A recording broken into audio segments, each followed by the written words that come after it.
ADGPക്കെതിരെ PV അൻവറിന്റെ ഒരു പരാതി ഉണ്ടായിരുന്നു. അതുമായി ബന്ധപ്പെട്ട DGP അന്വേഷണം നടത്തി വരികയായിരുന്നു. ഈ അന്വേഷണ റിപ്പോർട്ട് ഉടൻ സമർപ്പിക്കാൻ DGP ഒരുങ്ങുന്നുണ്ട്. ഇപ്പോൾ മുഖ്യമന്ത്രി PV യോഗവുമായി ബന്ധപ്പെട്ട് ഡൽഹിയിലാണ്. അദ്ദേഹം തിരിച്ചു വന്നാൽ ഉടനെ ഈ റിപ്പോർട്ട് നൽകുമെന്നാണ് മനസ്സിലാക്കുന്നത്. എന്നാലും ഈ റിപ്പോർട്ടിന്റെ അടിസ്ഥാനത്തിലാണ് ADGPക്കെതിരെ നടപടിയെടുക്കണോ വേണ്ടയോ എന്ന് സർക്കാർ തീരുമാനിക്കുക എന്നറിയുന്ന സാഹചര്യത്തിൽ ഈ റിപ്പോർട്ട് വളരെ പ്രധാനമാണ്. ഒപ്പം തന്നെ ഈ PV അൻവർ ഉയർത്തിയ ആരോപണങ്ങൾ അതിനെ CPM പ്രതിരോധിക്കുന്നത് നമ്മൾ കണ്ടതാണ്. അല്പസമയം മുമ്പ് TP രാമകൃഷ്ണൻ എങ്ങനെയൊക്കെ പ്രതിരോധിച്ചു. CPM എല്ലാ നേതാക്കളും അതേ നിലപാട് തന്നെയായിരിക്കണം. ഒപ്പം തന്നെ അൻവർ എന്ത് ചെയ്യും, ഇനിയുള്ള നീക്കങ്ങൾ, ഇക്കാര്യങ്ങളൊക്കെ വിശദമായി തന്നെ പരിശോധിക്കണം. ഗോപാൽ ശിലാസനലിലേക്കാണ് ആദ്യം. Gopal, good morning.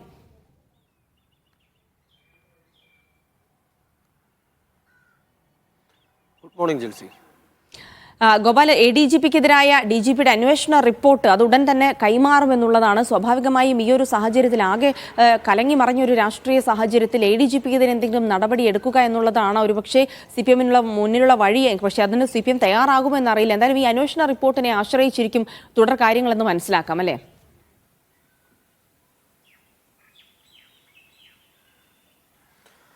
അതെ ജിൽസി, ഈ അന്വേഷണ റിപ്പോർട്ട് സമർപ്പിക്കുന്നതിന് വേണ്ടിയിട്ട് DGP നിശ്ചയിച്ചിരുന്ന സമയപരിധി ഒക്ടോബർ 3-ാം തീയതിയായിരുന്നു. എന്നാൽ ആ ഒക്ടോബർ 3 വരെ കാത്തിരിക്കേണ്ടതില്ല, കഴിയാവുന്നത്രയും വേഗത്തിൽ റിപ്പോർട്ട് സമർപ്പിക്കുക എന്ന നിലപാടിലേക്കാണ് ഇപ്പോൾ സംസ്ഥാന പോലീസ് മേധാവി എത്തിയിരിക്കുന്നത്. അന്വേഷണ സംഘത്തിന് മറ്റംഗങ്ങളോട് ശേഖരിച്ച വിവരങ്ങൾ ഉടനെ ക്രോഡീകരിച്ച് തനിക്ക് കൈമാറണം എന്ന് ഔദ്യോഗികമായി തന്നെ DGP അറിയിച്ചിട്ടുണ്ട് എന്നതാണ് നമുക്ക് ലഭിക്കുന്ന വിവരം. അങ്ങനെയെങ്കിൽ ഉടൻ, കൃത്യമായി പറയുകയാണെങ്കിൽ ഏതാനും ദിവസങ്ങൾക്കകം തന്നെ DGP ഈ റിപ്പോർട്ട് വിവരങ്ങൾ ക്രോഡീകരിച്ച് കൃത്യമായ ഒരു രൂപരേഖയാക്കി മുഖ്യമന്ത്രിക്ക് കൈമാറും എന്നാണ് നമ്മൾ മനസ്സിലാക്കുന്നത്. പോളിറ്റ് ബ്യൂറോ യോഗത്തിൽ പങ്കെടുക്കുന്നതിന് വേണ്ടി നിലവിൽ മുഖ്യമന്ത്രി ഡൽഹിയിലാണ് ഉള്ളത്. അദ്ദേഹം ഞായറാഴ്ചയോടുകൂടി തിരിച്ചെത്തും. അങ്ങനെയെങ്കിൽ തിങ്കളാഴ്ചയോ ചൊവ്വാഴ്ചയോ ആയിട്ട് ഈ റിപ്പോർട്ട് DGP കൈമാറും എന്ന് നമുക്ക് മനസ്സിലാക്കാം. കഴിഞ്ഞ വാർത്താ സമ്മേളനത്തിൽ നമ്മൾ കണ്ടതാണ് മുഖ്യമന്ത്രി പിണറായി വിജയൻ പറഞ്ഞത്, ഒരു ആരോപണത്തിന്റെ പേരിൽ ADGPക്കെതിരെ നടപടിയെടുക്കാൻ കഴിയില്ല, അന്വേഷണ സംഘത്തെ നിശ്ചയിച്ചിട്ടുണ്ട്, അന്വേഷണ സംഘത്തിന്റെ റിപ്പോർട്ട് എന്താണ്, ആ റിപ്പോർട്ടിന്റെ ഉള്ളടക്കം എന്താണ് എന്നതിന്റെ അടിസ്ഥാനത്തിൽ നടപടി സംബന്ധിച്ച വിഷയങ്ങൾ തീരുമാനം എടുക്കും എന്നതാണ്. അതുകൊണ്ട് തന്നെ ഈ റിപ്പോർട്ട് ഏറെ നിർണായകം തന്നെയാണ്. അതിനേക്കാൾ ഉപരി റിപ്പോർട്ടിൽ DGP എന്ത് കുറിപ്പ് രേഖപ്പെടുത്തുന്നു, DGP എന്തൊക്കെ കണ്ടെത്തലുകൾ രേഖപ്പെടുത്തുന്നു എന്നത് അതിലേറെ നിർണായകമാണ്. ഇപ്പോൾ അജിത് കുമാറിനെതിരെയാണ് ഈ റിപ്പോർട്ടിന്റെ ഉള്ളടക്കം എങ്കിൽ അത് നടപടിയിലേക്ക് കടക്കാതെ സർക്കാരിന് മറ്റ് വഴികൾ ഉണ്ടാവുകയില്ല. നിലവിലെ സാഹചര്യത്തിൽ അജിത് കുമാറിനെതിരെ മാത്രം നടപടിയെടുത്തുകൊണ്ട് മുന്നോട്ട് പോവുക എന്നത് സർക്കാരിനെ സംബന്ധിച്ചിടത്തോളം അസാധ്യമായ കാര്യമാണോ എന്നത് മറ്റൊരു വിഷയമായി തന്നെ ചർച്ച ചെയ്യേണ്ടതായിട്ടുണ്ട്. ഏതായാലും അടിയന്തര സ്വഭാവത്തോടു കൂടി തന്നെ ഈ വിഷയത്തിൽ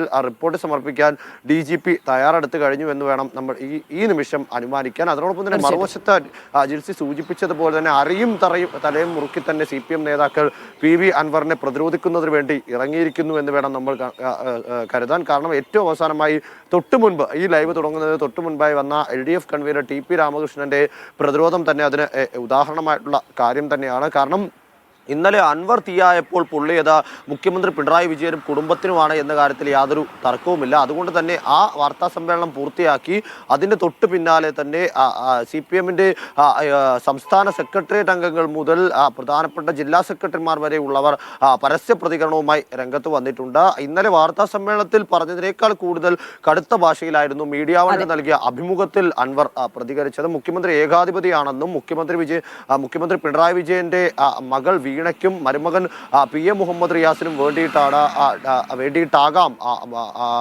ADGP RSS കൂടിക്കാഴ്ച നടന്നത് എന്നും അടക്കമുള്ള ഗുരുതരം എന്ന് പറഞ്ഞാൽ മാത്രം പോരാ, ഇടിമുഴക്കം പോലെ കേരള രാഷ്ട്രീയത്തിന്റെ നെഞ്ചത്തേക്ക് വന്നു വീണ ഒരു വെല്ലുവിളിയായിരുന്നു അദ്ദേഹത്തിന്റെ അഭിമുഖം എന്ന് പറയേണ്ടതായിരിക്കുന്നു. അതുകൊണ്ട് തന്നെ മന്ത്രി V ശിവൻകുട്ടിയാണെങ്കിലും ശരി, സംസ്ഥാന സെക്രട്ടേറിയറ്റ് അംഗം M സ്വരാജ് ആണെങ്കിലും ശരി, MM മണി ആണെങ്കിലും ശരി, എല്ലാവരും തന്നെ പരസ്യമായി അങ്ങ് തഴഞ്ഞേക്കുക, അൻവറിനെ ആക്രമിച്ചേക്കുക എന്ന തരത്തിലേക്ക് നിലപാട് സ്വീകരിച്ച് രംഗത്ത് വന്നിട്ടുണ്ട്. അതിനോടൊപ്പം നമ്മൾ ഏറ്റവും പ്രധാനമായി എടുത്തു പറയേണ്ട ഒരു കാര്യം, സമ്മേളനങ്ങൾ നടക്കുന്ന കാലയളവാണ്. ലോക്കൽ സമ്മേളനം അടക്കം അടുത്ത ദിവസം ആരംഭിക്കാനിരിക്കുന്ന കാലത്താണ് ഇത്തരത്തിൽ ADGP RSS കൂടിക്കാഴ്ചയാണെങ്കിലും അതിനോടൊപ്പം തന്നെ മുഖ്യമന്ത്രിയുടെയും കുടുംബത്തിനെതിരെയുമായ ഗുരുതര ആരോപണമാണെങ്കിലും കോടിയേരി ബാലകൃഷ്ണന്റെ മൃതദേഹം തിരുവനന്തപുരത്ത് എത്തിക്കാത്തതടക്കമുള്ള വിഷയങ്ങൾ സമ്മേളനത്തിലേക്കുള്ള ഒരു തിരിയായി, ഒരു ചെറിയ തീപ്പൊരിയായി അൻവർ ഇട്ട് നൽകിയിരിക്കുന്നത്. അത് സമ്മേളനങ്ങളിൽ ആളിപ്പടർന്ന് പെട്ടെന്ന് കാട്ടുതീയാവുമെന്ന കാര്യത്തിൽ യാതൊരു തർക്കവും വേണ്ടതില്ല.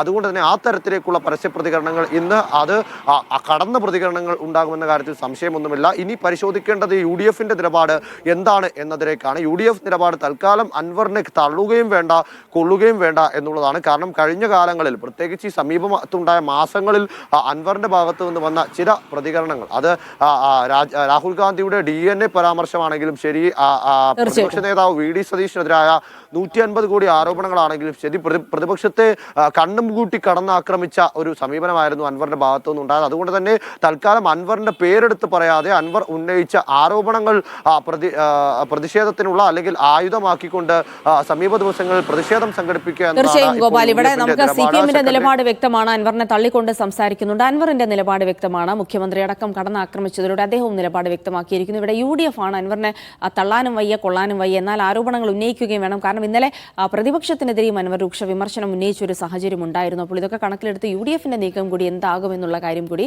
വളരെ പ്രാധാന്യപ്പെട്ടതാണ് നിലവിലെ രാഷ്ട്രീയ കാലാവസ്ഥയിൽ.